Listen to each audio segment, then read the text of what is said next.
Hello and welcome to episode 2 of my lovely maze world. What I intend doing is at the end of this long track I'm going to add a really big hotel so you can stop overnight in luxury. I don't intend building much more that way. I'm going to mainly build that way and out that way. Right, first things first, I told you I was going to show you how to make a maze. And which is what I'm going to do now. It's straightforward. I'm going to increase the size of this one. Can make it the same size. Now the important thing is the dimensions. Very important. Not so much the number, but the type of number. If you do it an even number, so 4 by 4, you include the corner blocks as well. Right, that's 4 by 4. And what you do when you're drawing your lines down, you'll find that that is right next to the wall, which is not good. But if you do an odd number, you will see that they are nice and evenly spaced, and it's exactly the same the other way. You will see now that is perfectly equal. That's 5 by 5. So when you're doing your dimensions you made, always make sure it's an odd number by an odd number. If you make a maze 20 by 20 and this is the outside wall, you find you'll be putting a strip right next to it and it doesn't look good. Right, so 17 by 17 is the size I'm going to do it. I've measured this area out so I know. 2, 3, 4, 5, 6, 7, 8, 9, 10, 11, 12, 13, 14, 15, 16, 17. And now, yeah, you don't want it 18 because that's 2 actually, because you always include the corners, so that's 2. 3, 4, 5, 6, 7, 8, 9, 10, 11, 12, 13, 14, 15, 16, 17. And I don't need to count this way because I just wait until I'm lined up with the other side. I'm going to go as quickly as I can because there's so much to show you in such little time. I'll try and aim to make the videos about 20 minutes long. I'm not really keeping track, but now you should have something that looks like this. I'm afraid I don't have here's one I made earlier kind of thing. And what you do, you crisscross it.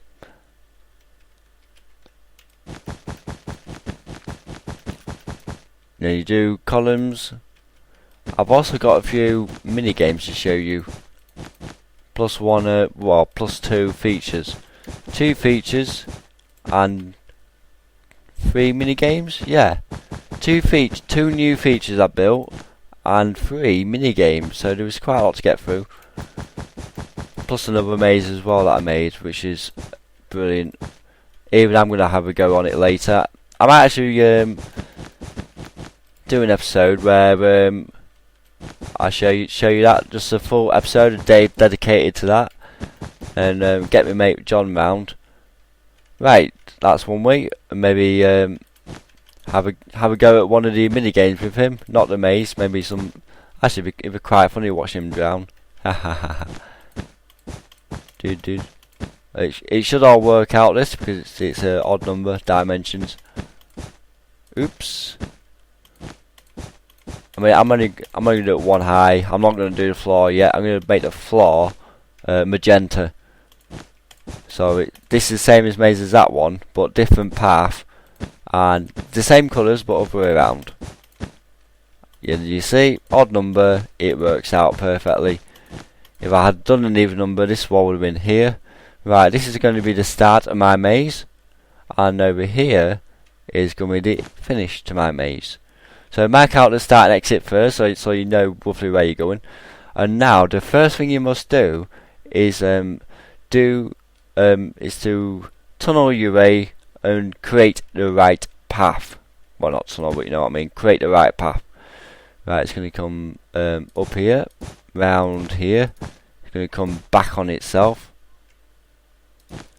a number of times. It's going to come here, and then it's going to come this way. And there we have it. That is the correct path of the maze. And now what you do, you add all the dead ends and all the other stuff. I'm actually going to be quite mean. I've just had a really good idea.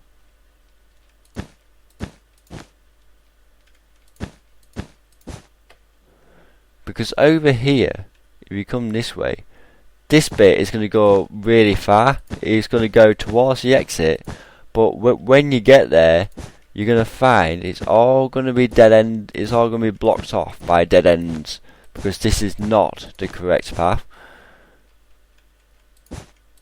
Oh, that's cool. Look at that. They think they're making progress. And to intimidate them a bit, you can put maybe a massive tower here to mark the end of the maze, so they know where it is. That would be so uncanny. Let's do another bit here. And a bit here.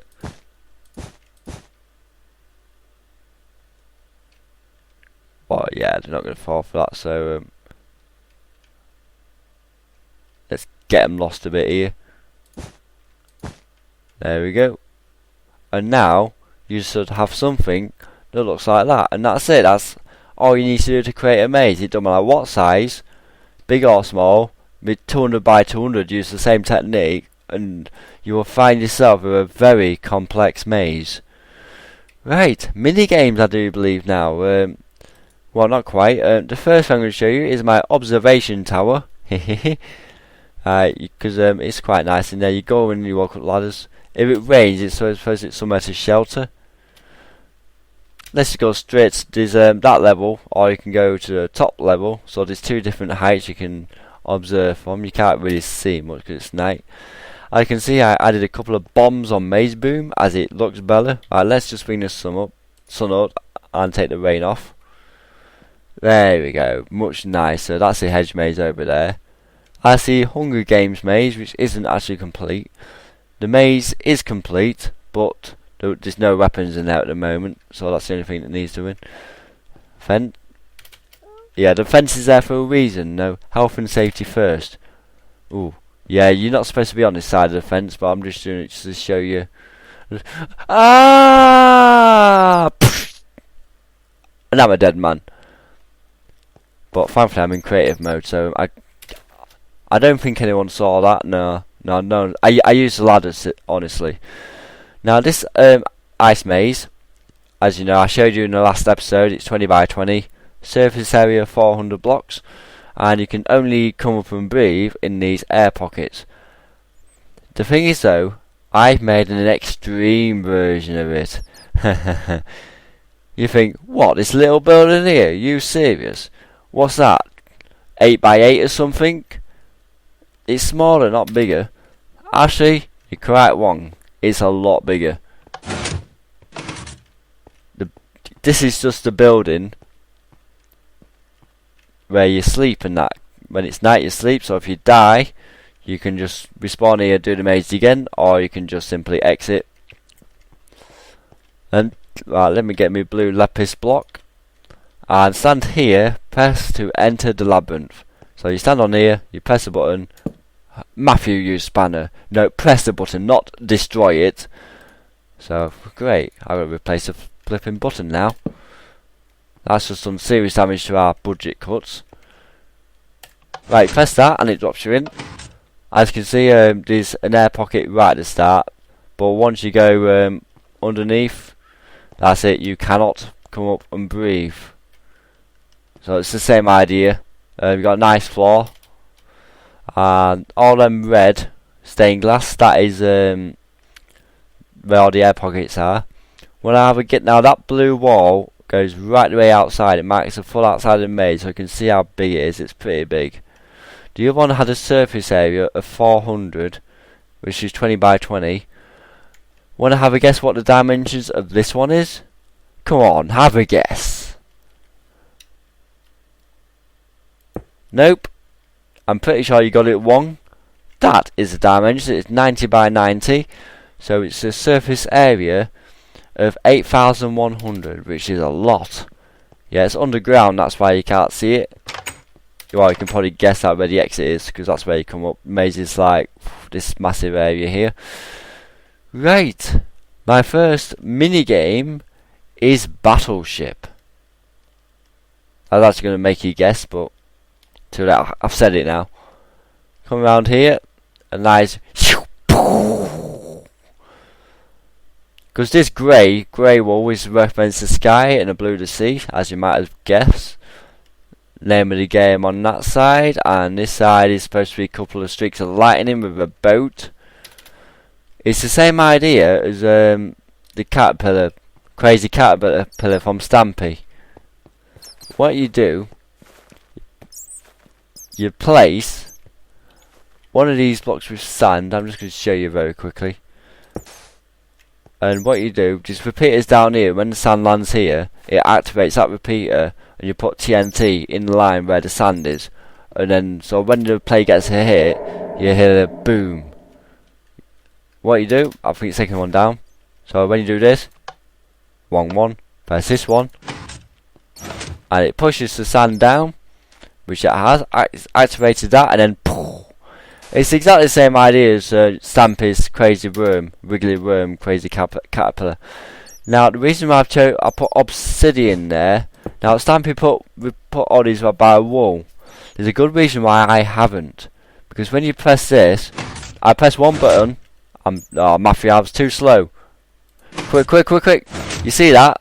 It pushed both of them out. So that's why, because the pistons are not strong enough to push out obsidian. Right, that's battleships, and it's the same the other side. Just showing you quickly. Ouch! I just banged myself. That hurt. Tumble tower, which is here. If you two-player game, you stand on opposite ends. One go up this side, the one go up this side, and like the idea is, gets not the first one to the top. It's the first one to punch the other body off, and then the idea is to land in the water and to survive. But if your enemy hits the wood, then you're laughing. Ha ha ha ha! That'd be cool. So unlikely, but yeah, the other way you can play it is like flap each other down, first one to the top. The other mini game is over here, which is called Landmine. So you really got to be careful where you step on this.